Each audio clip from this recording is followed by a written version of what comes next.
Okay.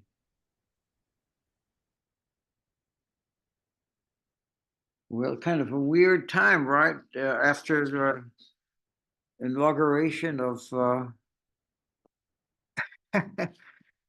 someone who is sort of a combination of a baby that can't stop eating and uh,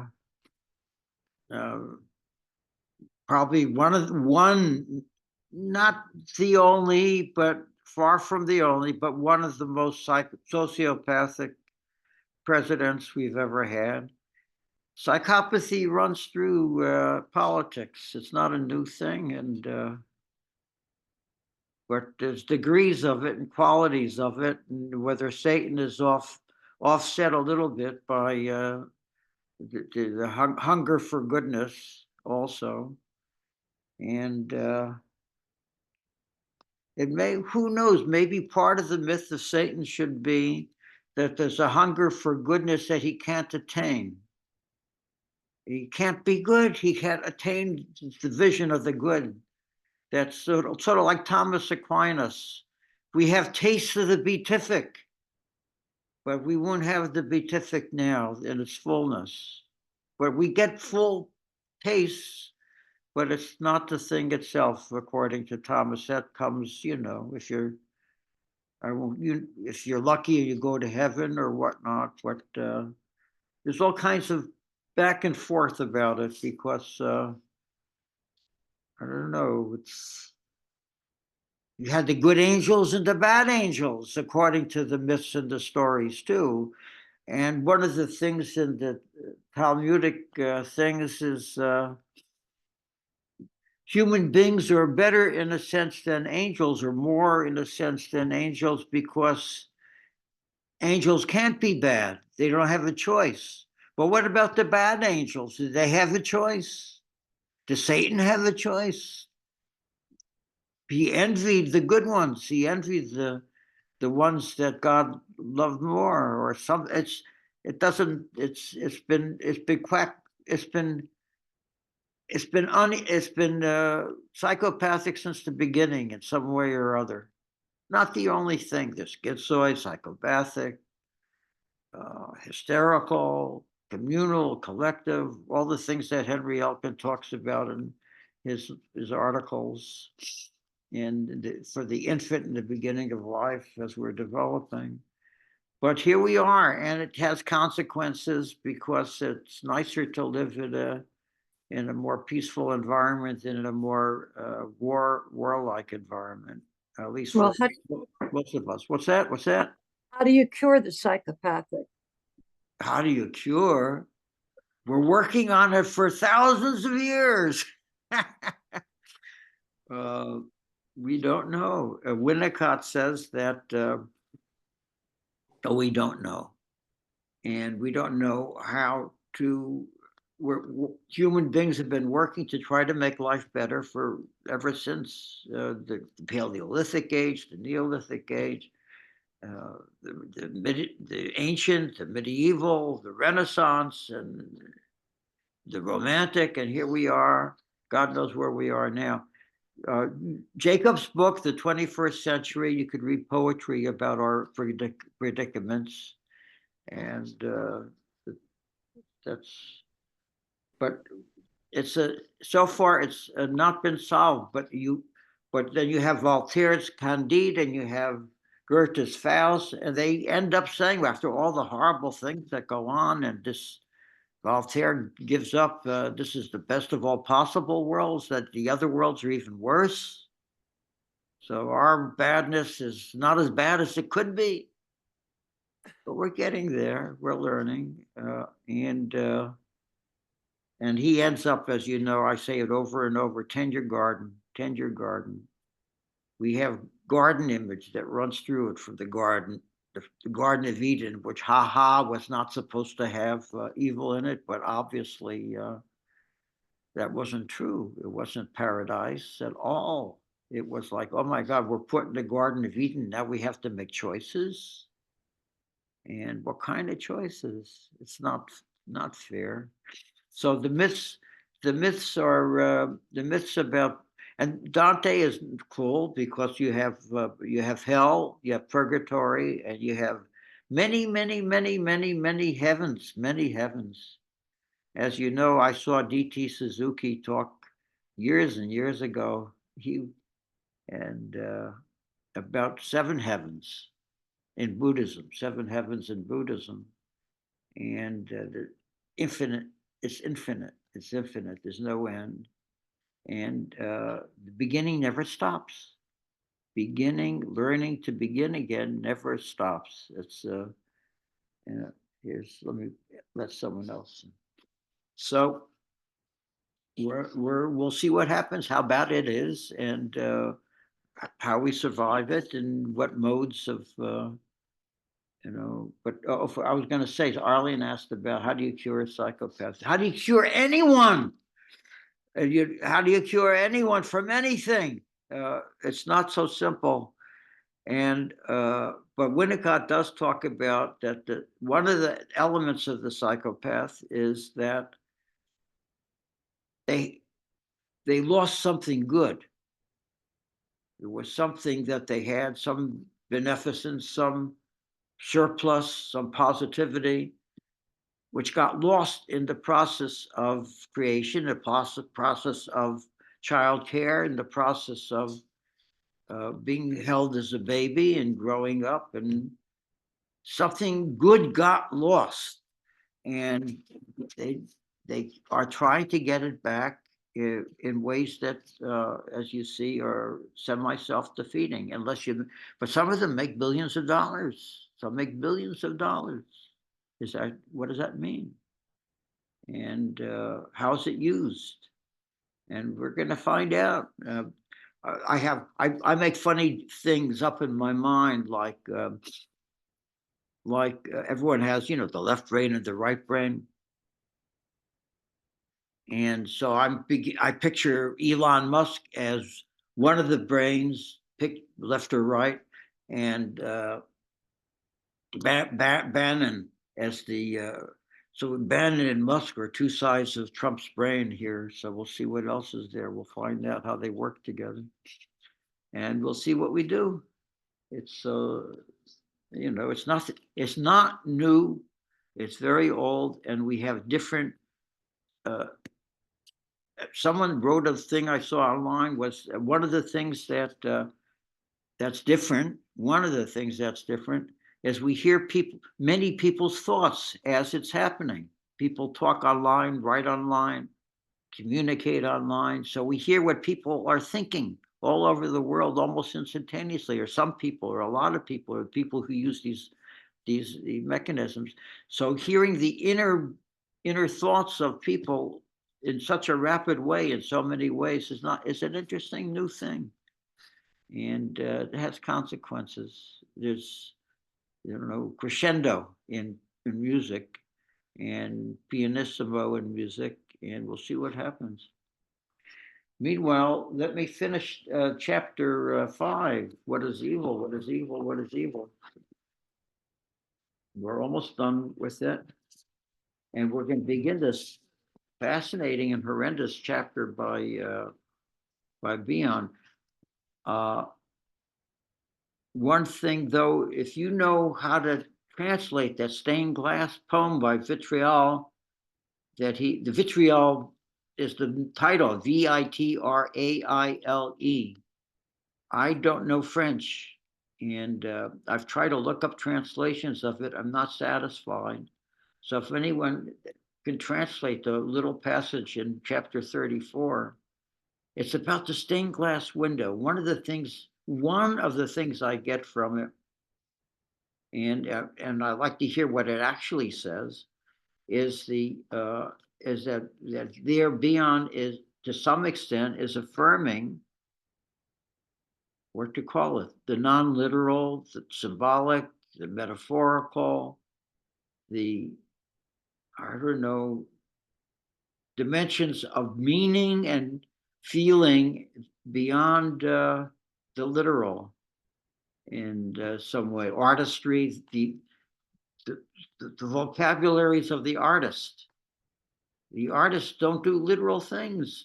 It is literal what they do, but look around you in nature and look what artists do with it. And it's like emotional, mental, all kinds of capacities. And we've got that. We've got that to work in our own lives. If we can find good, each of us can find our own ways of using these capacities in a helpful, useful, caring way. And we can to more than you. So Bion says with the psychopath, you have to somehow work with how do you what did you lose? What are you trying to find? You couldn't, or put it this way, it wasn't given to you, so you feel you have to take it yourself. When you take it yourself, what extent is it satisfying? What would it take for someone to give you something that would be important and meaningful and caring and open up a good feeling for you? You're trying to steal good feeling. And what do you do? And how? By marring.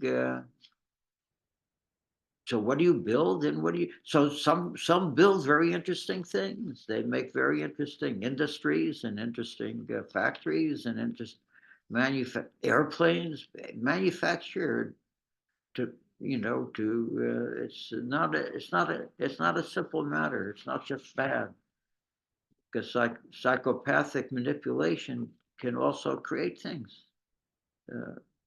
So we'll see what we're going to do here, though. So Bion is funny. You're going to see in chapter 34 another one of the more, let's call it a more ugly side, but it's ironic, it's humorous, it's awful, and it's not a nice guy side. You'll see. People are trying to talk him out of it, but it's an internal thing, and it's something awful that he feels. An awful feeling that you can't be talked out of. Okay. But there's the good feeling too. There's like the peace that passeth understanding, and the turmoil, the turmoil, the turbulence that never leaves. Both. So here in chapter 5, near the end, let me make sure I'm not going to go too far back. Okay. So just a few things from last time.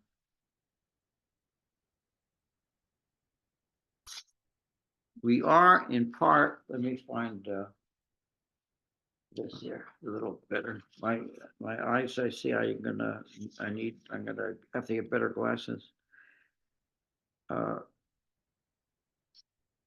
We are in part speaking about pain. I don't know, pain. So I don't know. I guess I see the President of the United States at the present time as a comic. On the one hand, a fool in a court, and not the king, but the king's fool in a court, except that fools usually give wisdom, and this one gives what the hell.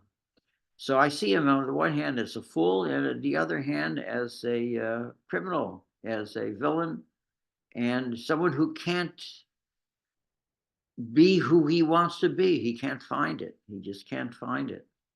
He can't find, and he keeps making up little pieces that maybe this will do it, maybe this will do it, but it doesn't do it. Okay. It's like Satan. Satan is not happy with becoming Satan. It didn't work. And as the biographies of it, it just isn't good enough. It isn't good enough. He couldn't find a way to, and then it gets used. The alchemists, right? The alchemists used the myth to somehow turn bad into good, turn shit into gold. There's the image from alchemy that Jung adopts for turning the shadow energy into something useful and good. The creative destruction. And there's a destructive goodness and there's creative destruction. There's creative badness. And there's no one thing here. More people, let me see. Okay. So here, the pain, pain. What do we do with this pain? We are in part speaking about pain, trauma, a sharp cut, neglect, intrusion without capacity to recover well. So all these, you can add your own. These are some here, just a little list. Dealing with pain, trauma, sharp cut, neglect, intrusion, without capacity to recover well. So I see seminars now with different titles like neurology and resilience. Okay, so resilience, how to recover, how to keep recovering, not cover up, but get better, feel better, recover well. The individuals Bion writes about,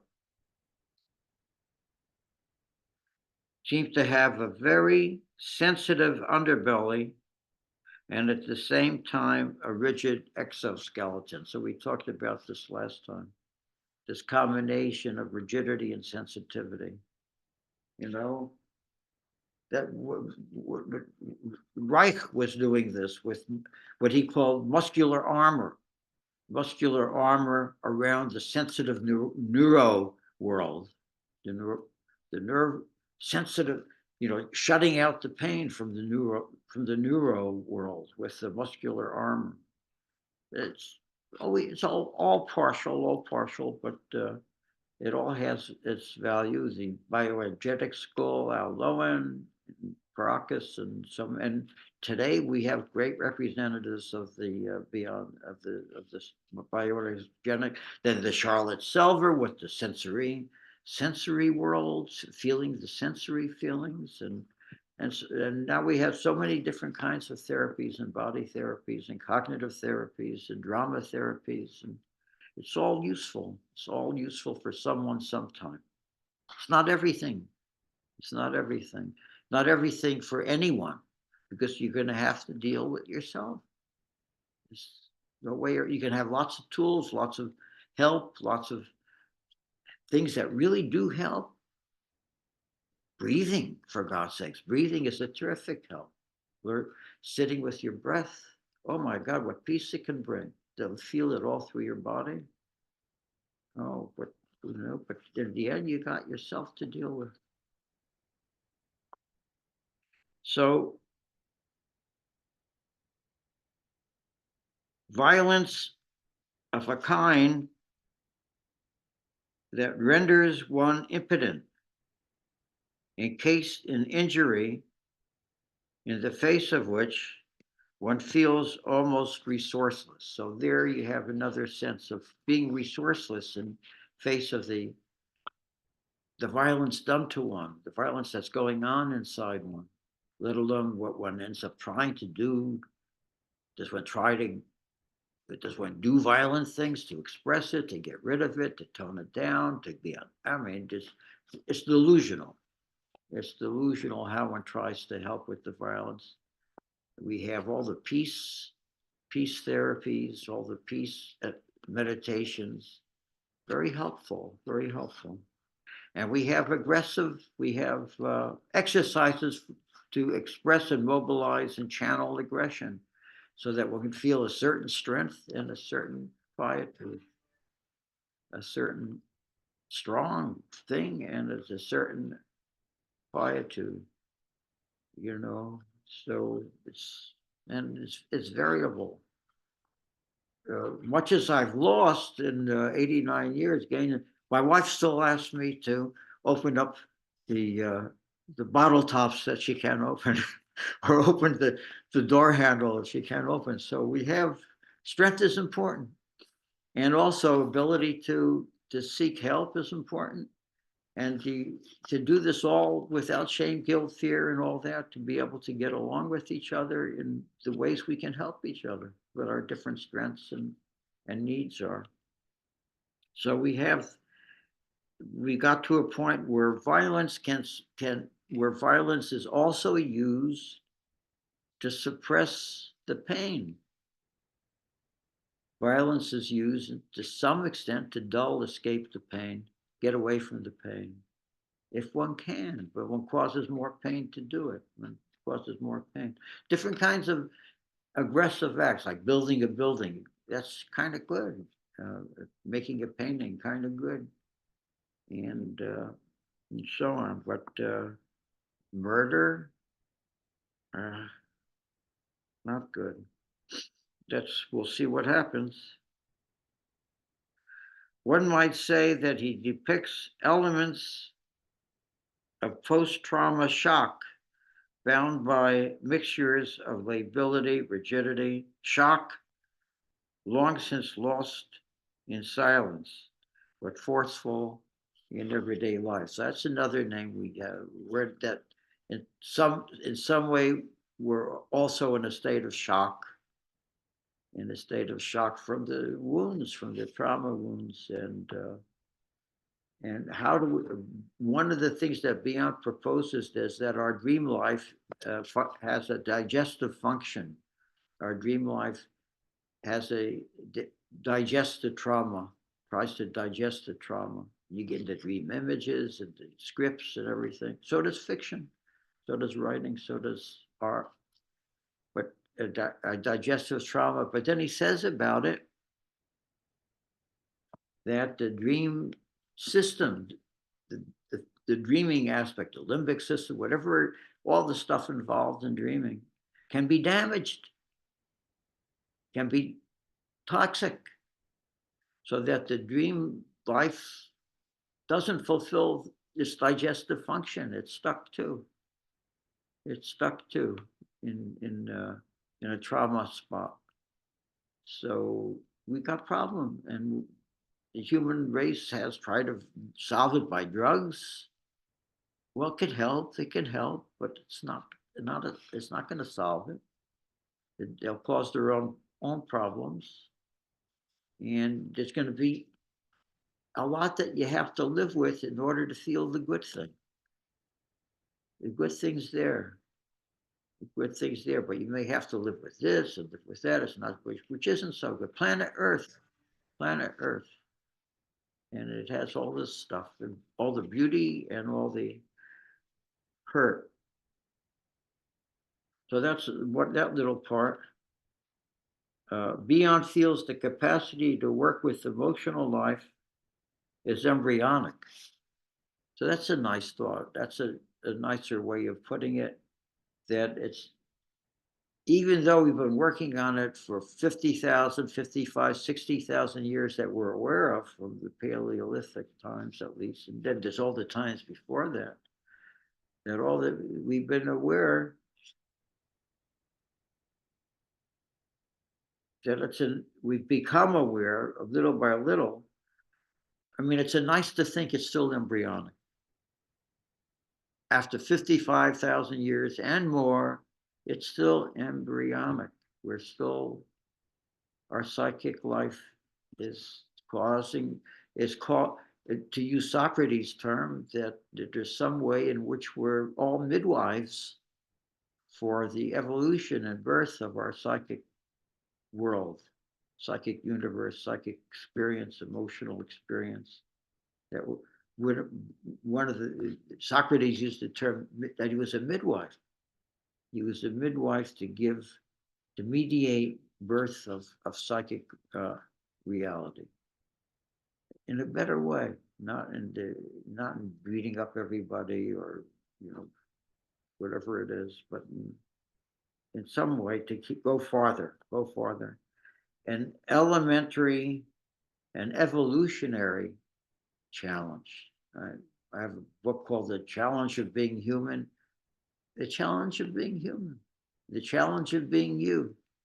You're a challenge. You're a challenge to your own. How are you going to handle the challenge of being you? Lots of ways. And you work. One of the things that I learned in graduate school, or was it, maybe it was undergraduate, I don't remember, was problem solving involving trial and error. Trial and error being part of problem solving. And of course, that's not the be all end all, Gabriel Marcel talks about the difference between problems, working with problems, and then there's mystery. That you can't reduce mystery to problems. And you don't exhaust mystery by problem solving. But look how your mind works. If you stuck on something, it'll come up with this thought, it'll come up with that thought, and all of a sudden it'll say, this, try this. It's amazing. So that's our capacity for problem solving. It's amazing. I mean, look at Einstein. Look what he did with energy. Energy equals mass c squared. What did he's taking the universe apart and putting it together again.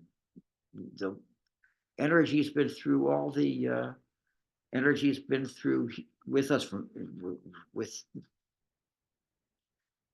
with the spiritual reality, spiritual energy, physical energy, biological energy. We have all kinds of concepts of energy. Emerson, and the world, it's here, whatever it is, whatever it is. What is God? I don't know. You can't say just energy, but there it is. It's important. So Bion feels our capacity to work with emotional life is embryonic, and it's a challenge, an evolutionary challenge. For on every level, it's an evolutionary challenge. It doesn't stop. We have different challenges at different times of life. And emotional pressures easily become too much for us. We turn them down, we try to tone them down as we can, work with them as we can. So I like the term what we can. Bion uses that working with terminal cancer patients. What can you do? What can you do? It's not like there's nothing you can do. Maybe there's situations and you feel there's nothing you can do. But in that situation, you can do nothing. It's okay to do nothing. Rest. My goodness, rest is good. Doing nothing is good. If you can do nothing, but whatever you can do is worthwhile. You do what you can. It's you don't have to do what you can't, because you can't do that, but you can find, you can gradually learn in life over the decades, what can you do and what can you do that makes it better, at least some of the time. So Shakespeare, for one, may transmit them into art, transmit the pain, the suffering. He does an amazing job of transmitting the horror into art. And for example, his depictions of madness, murder, unbearable states that mirror bits of psychic agony that play a role in who we are and what we do. So Shakespeare is one example. We give him, we make him say he's the best, Sophocles, but we're all dealing in our little ways with little bits of this. The little bits of this. Here Shakespeare talks about murder, unbearable states that mirror bits of psyche, bits of psychic agony that play a role in who we are and what we do. Basic agony, psychic agonies. That was, Winnicott used that in a later work too. The psychic agonies, beginning of psychic agonies, what we do with the agonic. Why one person becomes an artist of pain and another a heinous murderer is often beyond knowing. So last time we talked about, I brought up, Hitler and Wittgenstein being in the same class in 8th grade or whatever it was, and how Wittgenstein got skipped and Hitler got left back. And Hitler, all the frustrations that Hitler endured. Now, Wittgenstein certainly endured frustrations. He was brought up in a family in which 2 or 3 of his brothers killed themselves. Now, how did Wittgenstein do it? And how did Hitler become a monster? And Wittgenstein, I wouldn't say became a saint, but a helper of a human helper. And how did that happen? Look how little we know. So Hitler didn't, he had, his background wasn't, was frustrated by failure after failure. And Wittgenstein had a lot of successes. And he read Freud too. He criticized Freud. He was a great critic of Freud, but he sent his sister to Freud and she didn't commit suicide. So he knew something was brewing there. Something was doing, some attempt to help with the agony, the things that can't be helped. A helper for the thing that can't be helped. Makes a difference. So I then go on. We are amazing in our plasticity and persistence. Beings who can make some kind of go of it in almost any circumstance. Now, the different ways we make a go of it, it may not be too appetizing. And Trump is making a go of it his way, right? Musk, they're making a go of it, Biden made a go of it his way. They're not. He's being put down so unfairly, I think, by so many people. It's not. He did a lot of good. He tried. He was in there pitching, and look at the background he came from. Wow. So it goes. It doesn't stop. Some kind of a go of it in almost any conditions. Look at people in so many different conditions, really awful, and they make a go of it in some way. I look at the early humans, they made a go of it. What did they do? I don't know, catching whatever animals they could catch, whatever plants they could eat. And look it's awesome. Then I mentioned the books of Moses because the first books of the Torah, and they end with what are you going to choose, good or evil? He seems to make it a choice, but both are there, and remember what Lady Macbeth said: "Evil be thou my good." So for some people, we make Satan as the mythic archetype of it. Evil be thou my good. It's like Satan was frustrated with envy. He couldn't be good like God. He couldn't be good if God is good. He couldn't be good like God.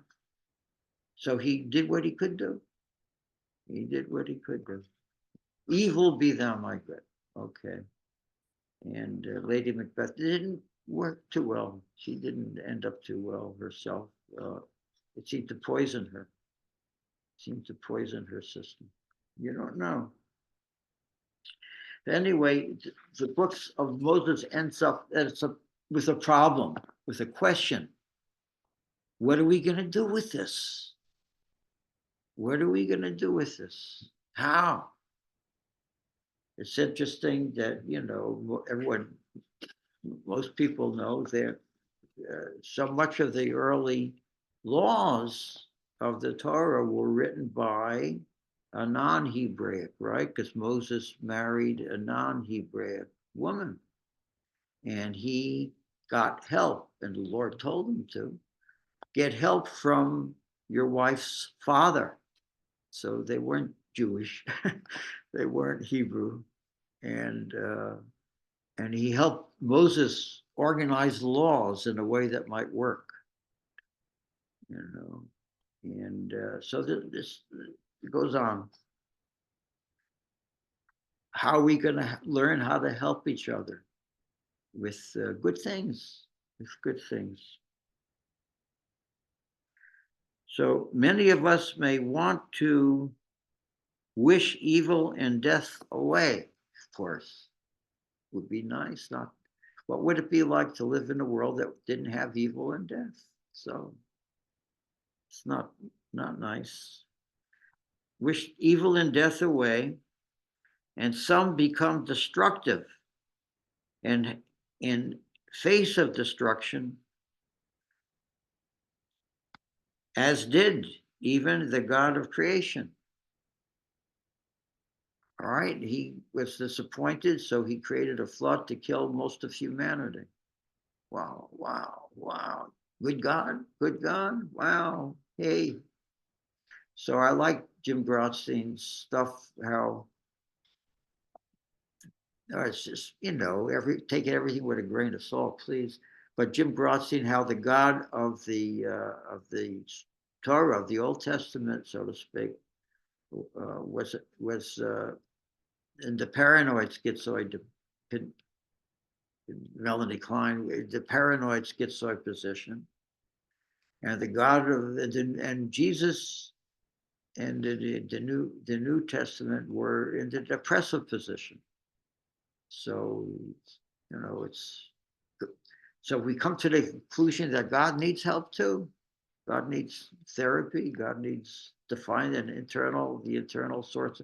How does the internal source of goodness not get swamped by the need for evil, for the bad me, the bad me, which we learn from Mahler and other people, that sometimes when we feel bad, we feel real. It makes us feel real. I'm alive, but it's not nice. So if I kill a bug or something, I don't like, I do. But so someone asked, I remember reading how this a Buddha master, someone asked him, well, what do you do if there's a bug or a rat and he had said, I kill him.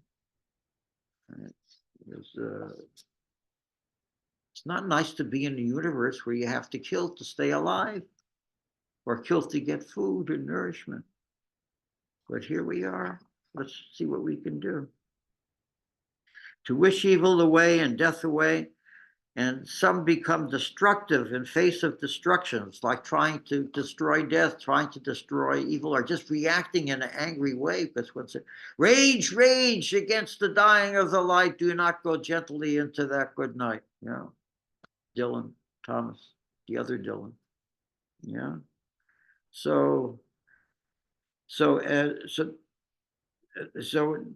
God is apparently not exempt from this. He doesn't like stuff that's going on, and he has his judgment and revenge. Rabbis tell us part of the reason Cain killed Abel and that he did not wait was that he did not wait long enough for his feelings to change. This is a nice one where the criticism of Cain is that if had he waited, he could have withstood the buildup of his jealousy and anger that his brother was favored by God. So here, this is typical, right? God favors Cain and God favors Abel. Abel's sacrifice. Why were all these sacrifices? Anyway, God favors Abel for his offerings, and Cain kills Abel. And the rabbis say he should have waited. What kind of growth did he kill? Did he stop in himself by not waiting and tolerating the negative moment? And this has become part of our attentional meditation and part of our therapy journey and part of what Melanie Klein says, what Beyond says, and what my analyst at one point said to me. Wait, just wait, let it see what you can tolerate. Let it build. What do you see? What's the image? What's the feeling? What's the sense? Write it out. Draw it. Tell me. What is it? What are you feeling? And to build up tolerance, as Bion told me, build up tolerance for having a psyche. Or I forget his exact quote, what he said, but it had to do with building up tolerance for the messy business of having a psyche or something like that. Were his words. Building up tolerance for yourself, build up tolerance for your different states, appreciation for at least some of these states, and maybe learn how to appreciate much more of them for what you can get out of them. There wouldn't be literature if there hadn't been bad. If there hadn't been evil in the world, there wouldn't be literature. Apparently. I don't know. So, God in Genesis trying to blot out the facts that are resistant to change.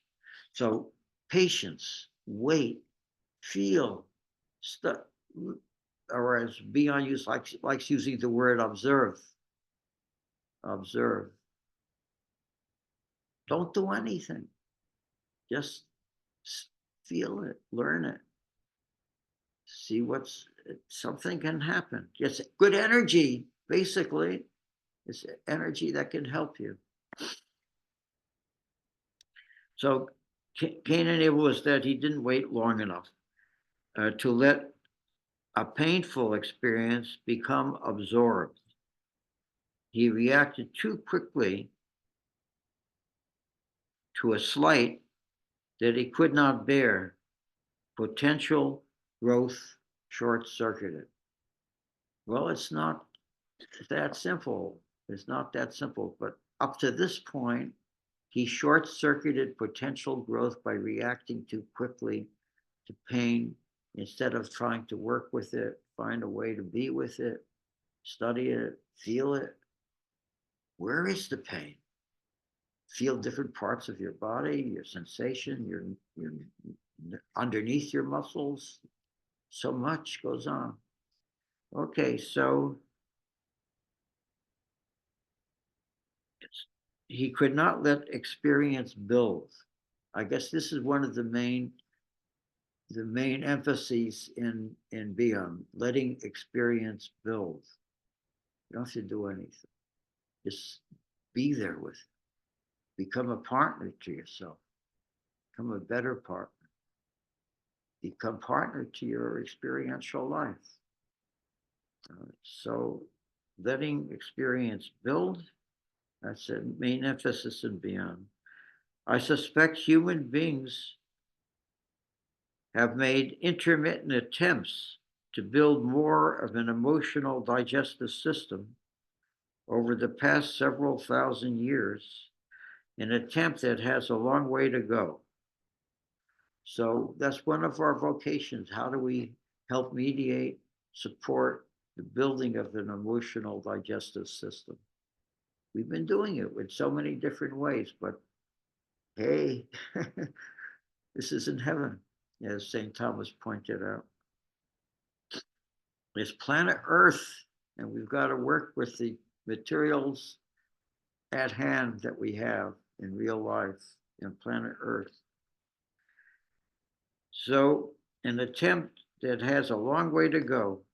So much of our lives are affected by emotional indigestion and its consequences. So I'm taking off in some way on Bion's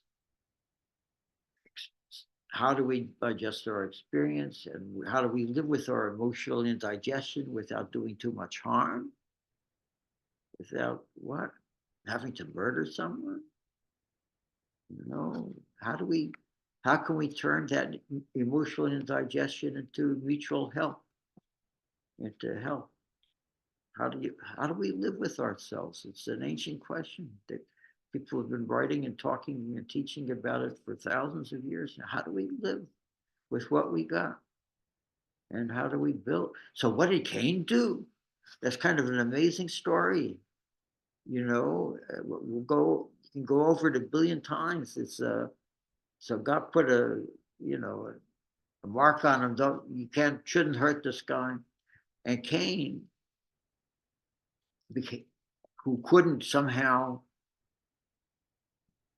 feel or be what God wanted, became a builder of cities. Don't ask where all the people came from at that point, at the beginning of, but he became a builder of cities, of a place for people to grow in, to go in, to interact with, and for psyche to have experiences. He became a builder. How can that be? The killer became a builder. So it's important. The energy that went into killing now goes into building.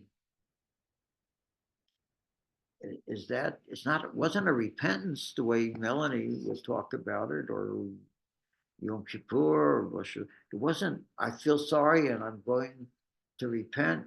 Something happened. The killing energy became a building energy. If only that would happen with Trump. God bless.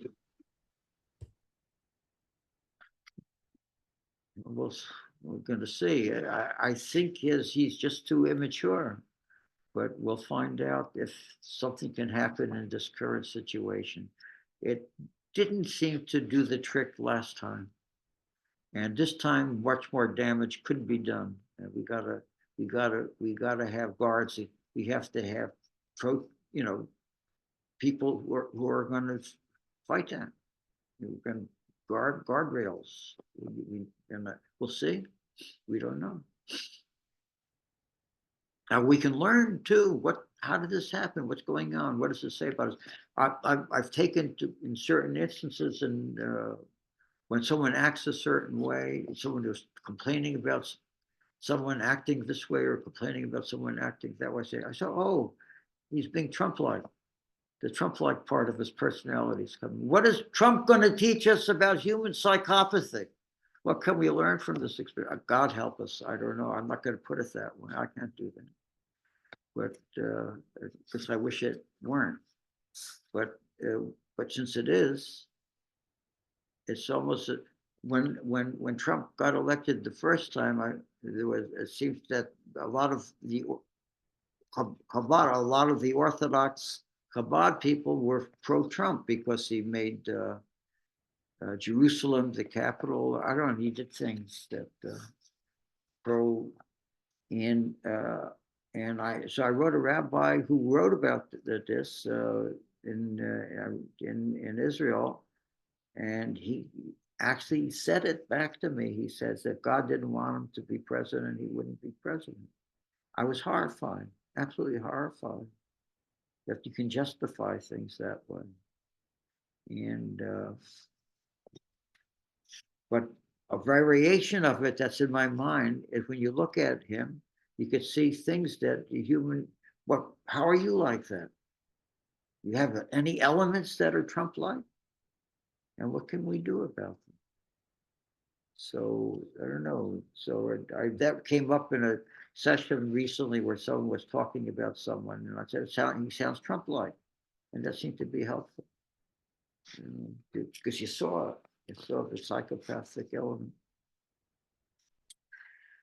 So, and this power of the energy that goes into it, the aggressive energy, and all kinds of other stuff. So much of our lives are affected by emotional indigestion and its consequences. So I know I can't go too far with this, but I know for many people, looking at Trump gives you emotional indigestion. He's not digestible. This is not good food. This is not good psychic food. We'll see what happens. But what can we learn about ourselves? How are we Trump-like in any way? What can we do with it? The great work of Shakespeare often melds psychopathy and madness. So he put them together. He put psychopathy and madness together. Evil and desperation in face of oneself. Evil and desperation in face of oneself. At one point, having tasted the consequences of his nature, or as Freud might say, his character collapsing on itself. Shakespeare has Macbeth say to a physician, "Canst thou not minister to a mind diseased?" Well, let me go over that a little bit.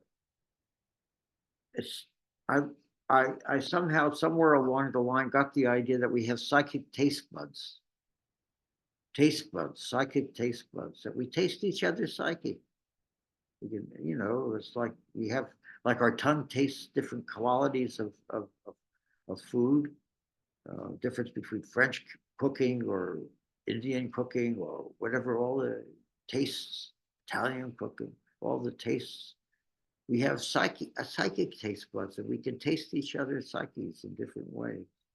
It's an important quality, a very important quality to build on. For our Cain, who's going to kill off our Abel, build the psychic taste buds. Taste. Don't knock down. So remember, I've gone over this so many times, it's probably people are probably sick of it, but when Macbeth says to the physician that's going to cure, doesn't cure. Lady Macbeth, of her madness, she sunk into a madness after becoming a killer. And in her case, and canst thou not minister to a mind disease? And the physician says, for that the patient must minister to herself. And Bion, as you know, added, not now, but come back in 300 years and we'll see what we can do. So time, patience, waiting it out. When do you wait it out? And when is it imperative to act? That you have to act fast, or someone's going to get killed or hurt or bad, or so fast acting, slow acting, very important. So Bion's response to this was, not now, but come back in 200 years and we'll see what we can do. So we only have a certain limit of time to work on these things in any one of our lifetimes. And, so you can only do what you can do. And feel good about what it's, most of I would think that better to feel better than worse, but if you can't help it, then tolerate the worst until the next thing comes. Tolerate, and it'll change. Something more will happen. So we're going to stop with this chapter now, and as you see, I've not been able to answer the question, what is evil? We've talked about ins and outs of all kinds of experiences and problems and tastes and hurtful things, and not and how do you get to the good? But there's the question, what is evil, remains as a stimulus, as an opening, as and but we can carry forward where we left off with the Bion book. Oh, we have a little time. Good. Because the chapter that I had that we sort of left off with, 34, is all about what is evil in some way. But what is evil is what is good. So, oh my goodness. So at the end of chapter 3, Bion and man are having some kind of disagreement. And Bion can't take it. Man is criticizing Bion. And Bion says, oh, shut up. And man says, very well, I will. So we have different parts of us. Sometimes we got to tell some part that's hurting us too much and wanting too much too soon, shut up, come back later. And other times you have to listen and say, okay, tell me, give me the rundown. I'll see what we can do little by little over the next 40 years. 100 years. Whatever. So in the next chapter, he goes farther with this. What are we going to do with ourselves? And some awful things, some really awful things. So Bion has confessed in his autobiographical writings some of the awful things he's felt and done. Like with Parthenope, when she was a little girl, a baby little girl, 2, 3, 4-year-old. He gives examples of how he froze, what an iceberg he could be, and worse than that, much worse than that. Anyway, this book is about also this chapter. The book, in a way, is about what do we do with the bad stuff?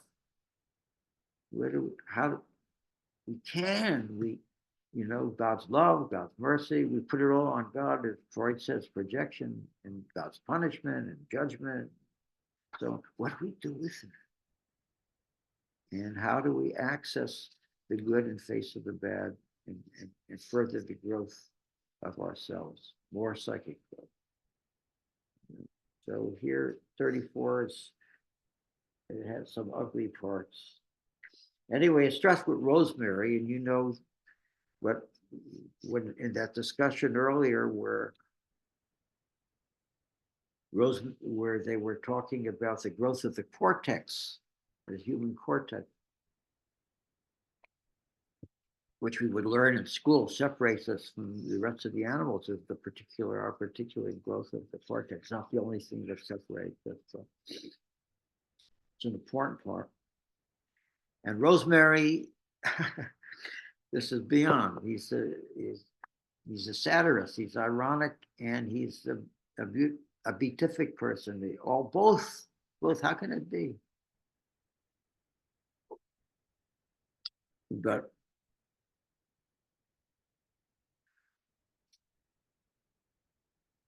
yeah, so Rosemary, when they're discussing the growth of the cortex in humanity and what is the human being going to do with it, the cortex, you think we're going to solve our problems, our emotional problems, our experiential problems with the advances in our thinking. And Rosemary says, yeah, the cortex, right. And now we have grip with our cortex. With our cortex, we have greater liars and cheats than ever existed before. How do we use it? How does it use us? That's Rosemary. Rosemary said we have greater cheats and liars than ever before with our cortical advance. Okay. And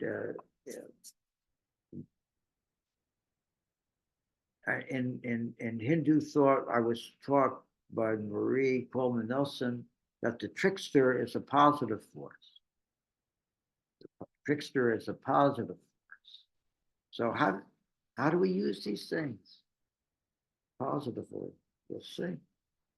So Rosemary is silent, but her resignation is in no way passive. It is impossible to convey the vivid, vital disapproval of her silence. She's reacting to this conversation between man and Bion in the chapter before. And you could feel palpably her silent disapproval. It wasn't like, I'm giving up or something, or he says, but her resignation is in no way passive. So here we have a kind of seemingly resignation. Oh, you guys, what are you doing? And but her silence has an impact here. It's like they could feel, it's like a mom disapproving of the little boys through the silence, through the negative silence rather than a positive silence.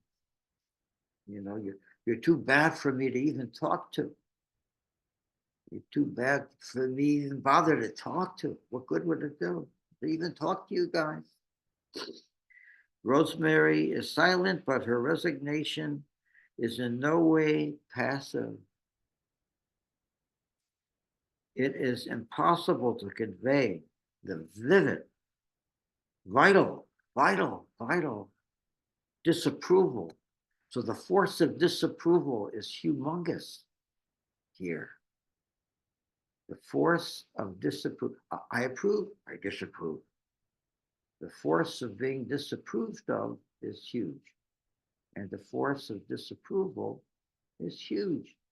But it may or may not do good. It may or may not do good. You don't know.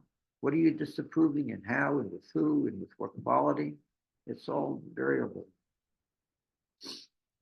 Anyway, man then talks to Rosemary. Man is still here.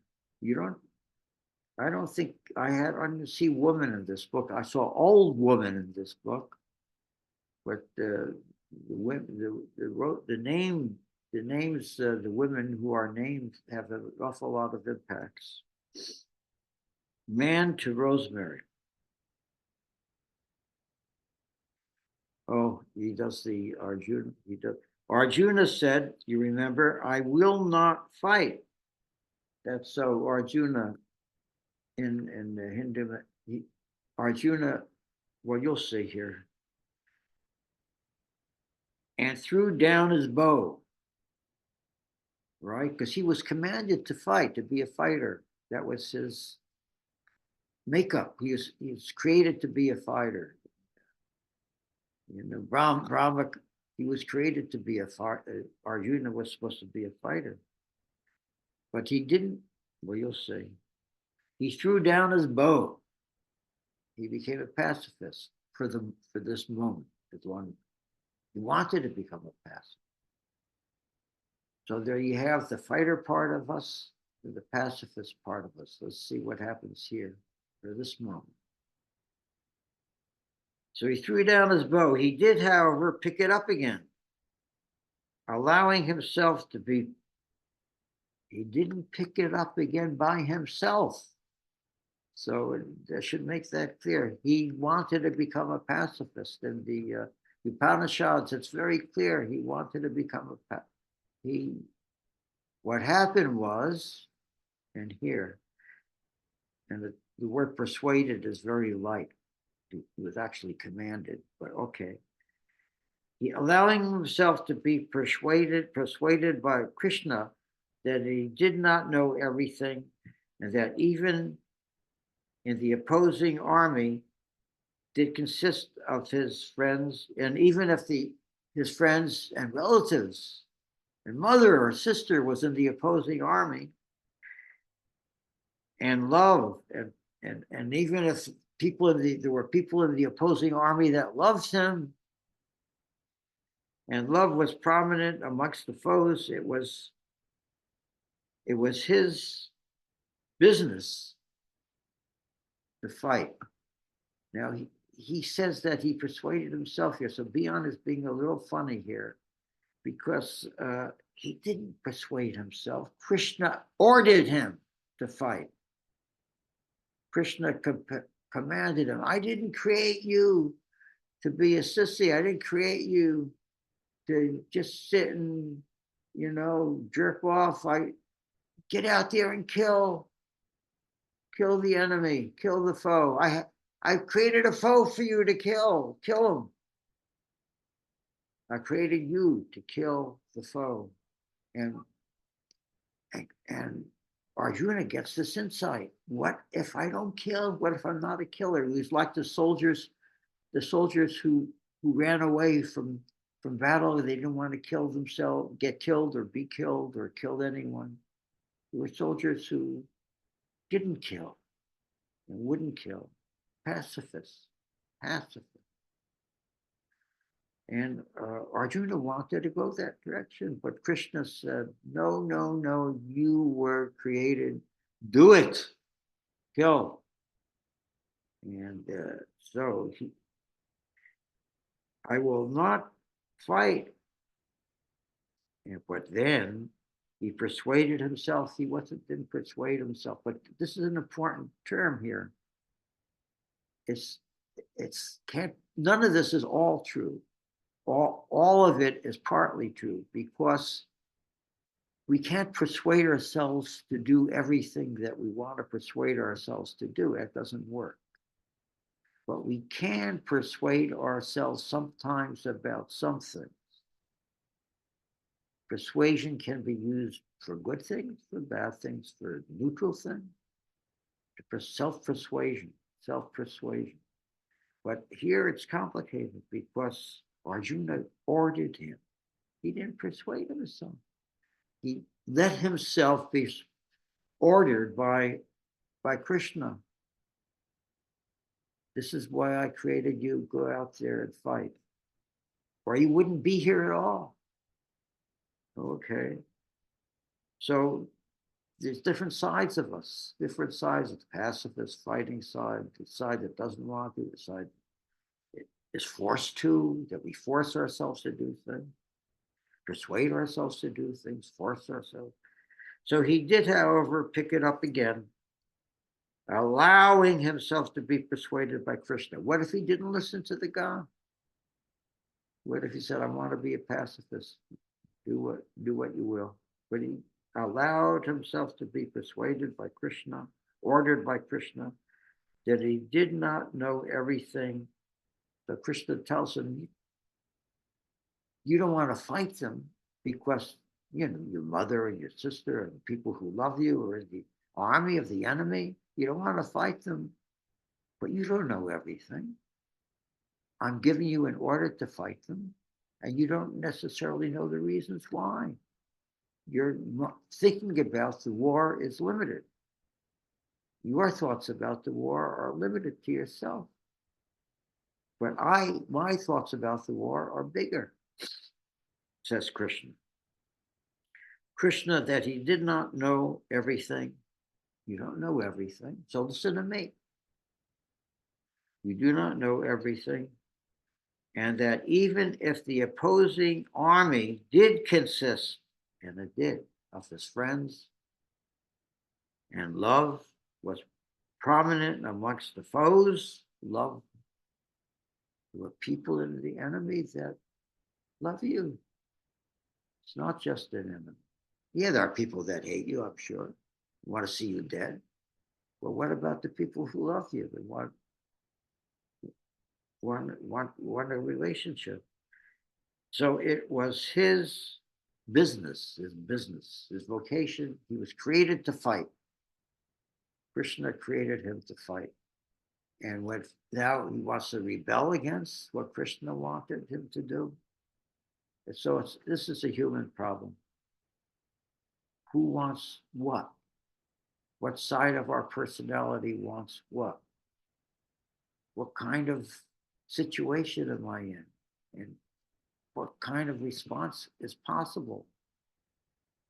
You know, so there's commands, there's persuasion, and there's a deep feeling of pacifism, wanting peace. I don't want war. I don't want to kill. I don't want to be killed. I don't want war. So it's a problem. Martin Luther King, can you imagine? Do you know? I couldn't help having fantasies about what would Martin Luther King's feelings be about Trump being inaugurated.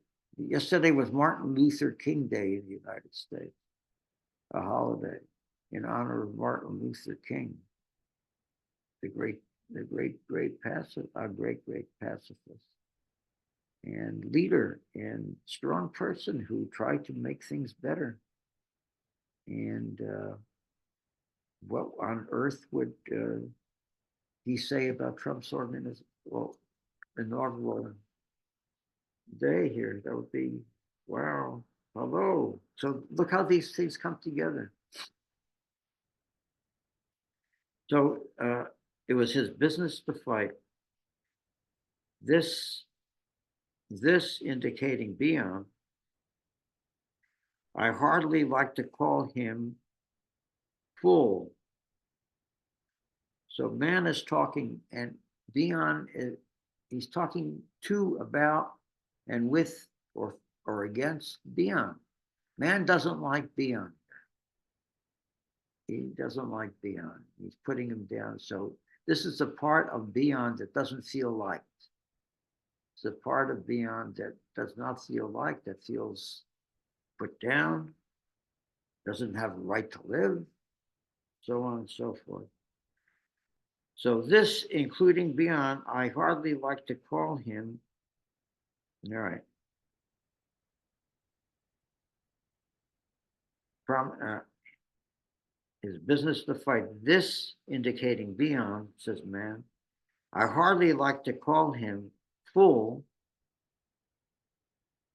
He doesn't have a name for beyond. He doesn't like to call him fool. What should he call beyond? Idiot? Fool?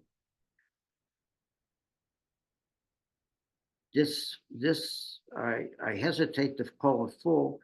This is beyond is too proud to admit that he could be mistaken, or that the world of his own, or that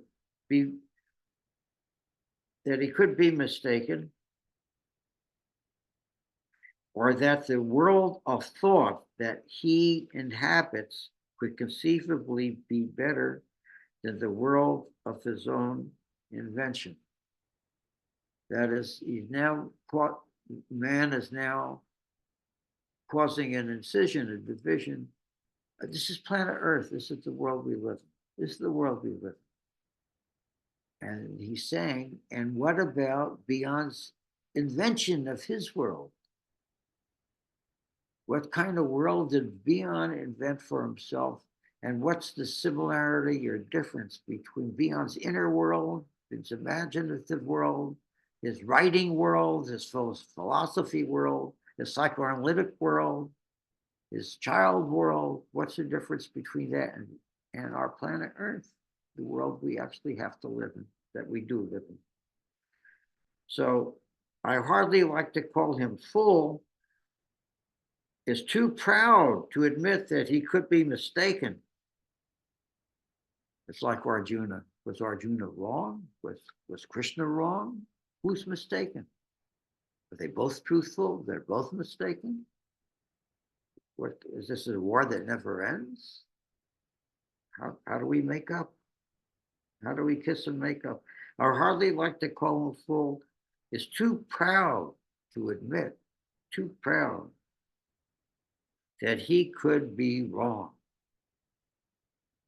or that the world of thought that he inhabits could conceivably be better than the world of his own invention. So he made up a world. Beyond made up a world, a make-believe world. The world of make-believe. Is that better than the world, planet Earth? And what's the difference? And how do they interact? Anyway, he's raising the problem. He's not solving it. Man is, I don't know, he's not right. He's saying, what's the difference between the inner world and the world we inhabit, and what do we make of it, and what does it do to us, make of us? So his own invention, he's too proud to admit that he could be wrong about anything. Is Beyond always right? Does Beyond think he's always right? No, that's far from the case. But man is saying he's too proud to admit he's wrong. And there's a tension between his own mental invention and the mental world and the world actually as it is, whatever it is. I remember sending a very good friend of his to Oxford to try to show him that even then he was someone, he was behaving, or even then he was behaving like Achilles, sulking in his tent. So here he's accusing, he said, he's saying, I was tempted to send someone to let him know he shouldn't just sulk in his tent, in his self-made world, in his autistic world, in his schizoid world. You know, he should, what? Come out, wherever you are. The friend became someone, a man of consequence, though suffering terrible setbacks, Bion remains a fool still. So the friend he was going to send, because he has a problem, you could have sent to Bion for help, or Bion needed help. Who's going to help who? The friend going to help Bion, Bion's going to help the friend. Neither. And in any case, not quite like Einstein, not quite like Hitler and the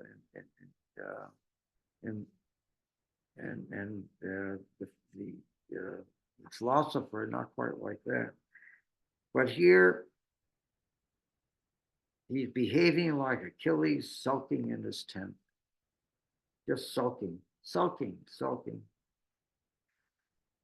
The friend became someone, a man of consequence, though suffering terrible setbacks, dealing with setbacks. The man was in planet Earth and he dealt with setbacks. The man was who he wanted to send to help Bion, saying, this is planet Earth, deal with the setbacks, deal with the setbacks. You can't have it all. Bion remains a fool still. How is Bion a fool? So we're talking about Bion's self-feelings. There's a Bion inside who feels this way. He's being expressive, like James Joyce, he's stream of consciousness or flow. I'm a fool. And there's a lot of songs about that. A fool still. He sulks in his tent and feels how wonderfully like Achilles he is. So what is this? That even as Bion is sulking and feeling like a fool, he's being proud and superior. I'm like Achilles. Achilles sulked in his tent. Look at me. I shouldn't sulk. And, you know, I'm like a god. I'm like a god, like a sulking god. I'm moaning about the tragedy of planet Earth. I'm moaning about all the tragedies that go on. I'm sulking about, I'm in sorrow, I'm in despair, I'm in depression over all the hurt that's going on in planet Earth, all the mishigas and pain and suffering and the agon. So the man who was able to deal with the setbacks goes on and does, you know, has a decent life, does good things, and so on and so on. But Bion dignifying himself by being like Achilles, being superior, he can't get over his funk. He can't get over his depression, his melancholy, his blues. It would be laughable were it not tragic. So man is saying, this is tragic, this condition. We don't know what to do with ourselves. Bion doesn't know what to do with himself. I don't know what to do with myself, says Bion. I don't know either. Mike, Yeah. I just wanted to let you know about the time. So it's Oh getting my a little goodness. Thank you late- so much. a Thank little you. late. Yeah. Let me just do one sentence. I realize it must be terrible Okay. for you to have the pain of discovering that someone one has loved and admired is not worth even worse in his own private hell. So we're going to have to stick with that now that we'll be dealing with this chapter, and we're going to be talking, among other things, following Bion in this journey through his private hell, his depression, his despair, his melancholy, and his mind that invents, that creates, and that tells someone like me, build up tolerance for your messy psyche. Stop analysis and get married. Thank God for Rickman. He saved me from Klein, he says about himself. So, you know, so he's aware of his pain. He's aware of this pain. And he says, we can work with our pain. It's embryonic. It's embryonic. More to go. More to go. So let's see what happens. And that certainly applies to our current situation. Because You know, if Trump is anything, for most of us, he's a pain. Pain, as my mom used to, or someone used to use in my childhood, pain in the ass. Don't be a pain in the ass. You know, don't be Trump-like. Don't be a pain in the ass. So, okay, onward. So we'll deal next Tuesday with chapter 34 in the first book of A Memoir of the Future, and we see we're dealing with a deep agony. And Bion is very honest about it, but he has so many. He's done so many beatific things to rob Thomas Aquinas from a moment. He has done beatific things, and he knows about the agony. He's not betraying the agony, and he's not betraying the beatitude. So we'll see. Okay, so adios for now. Have a good week. Thank you. Joy, have a good moment. Week. Thank Bye. you. Bye Bye. bye for now.